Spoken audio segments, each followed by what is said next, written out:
ఈ సర్వోన్నతమైన దేవుని కూడా మనం ఆయన స్వరం వినాలి, ఆయన మాట లక్ష్యం ఉంచాలి.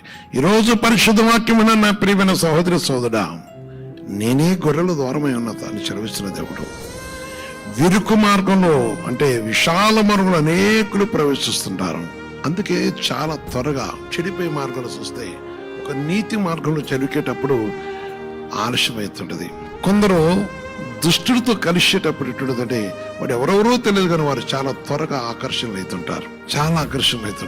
తొందరగా వారు చెడిపోవటానికి, తాగుబోతులు అవ్వటానికి, తిరుగుబోతులు అవ్వటానికి, దేవుని విడిచిపెట్టకు, జోజగాళ్ళు అవ్వటానికి, వ్యభిచారులు అవ్వటానికి, అక్రమైన అవ్వటానికి, మోసగాళ్ళగా మార్చబడటానికి, చెడ్డ క్రియలు కలిగి ఉంటాకు, కొన్ని స్థలాలకు పూర్వం స్థలమై తాగి అరాచకమైన క్రియలు చేయడం, దొంగలుగా మార్చబడటానికి, ఇవన్నీ కూడా విశాలమైన మార్గంలో దొరుకుతుంటాయి. ఈ సంస్థకు చెడ్డ క్రియలు విశాల మార్గంలో ఉన్నాయి. చెడ్డ విషయాలు అవన్నీ చెడ్డవి.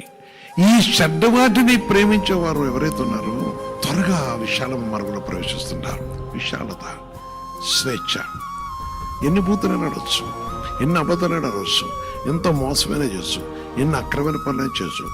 ఏ విధమైన రీతిలో కూడా దేవుని ఆత్మకి దేవుని మార్గం లేనివాడు ఎన్నో చేస్తుంటారు. కనుక దేవుని మాటలో ఏమి చెప్తారంటే 13 వచ్చిన ఏమంటున్నాడంటే, విరుకు ద్వారమున ప్రవేశించేవారు ప్రవేశించుడి. ఏ ద్వారమున? విరుకు ద్వారమున ప్రవేశించుడి. ఎప్పుడైతే మనం ఇరుకు ద్వారాన ప్రవేశిస్తుంటామో, ఇరుకు ద్వారాన ప్రవేశించుడి.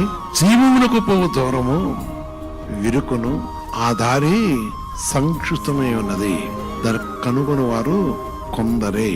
ఆ కొందరిలో నీవు, నేను, మన కుటుంబం ఉన్నదా? యేసుక్రీస్తు పరిష్కారం కలగాక.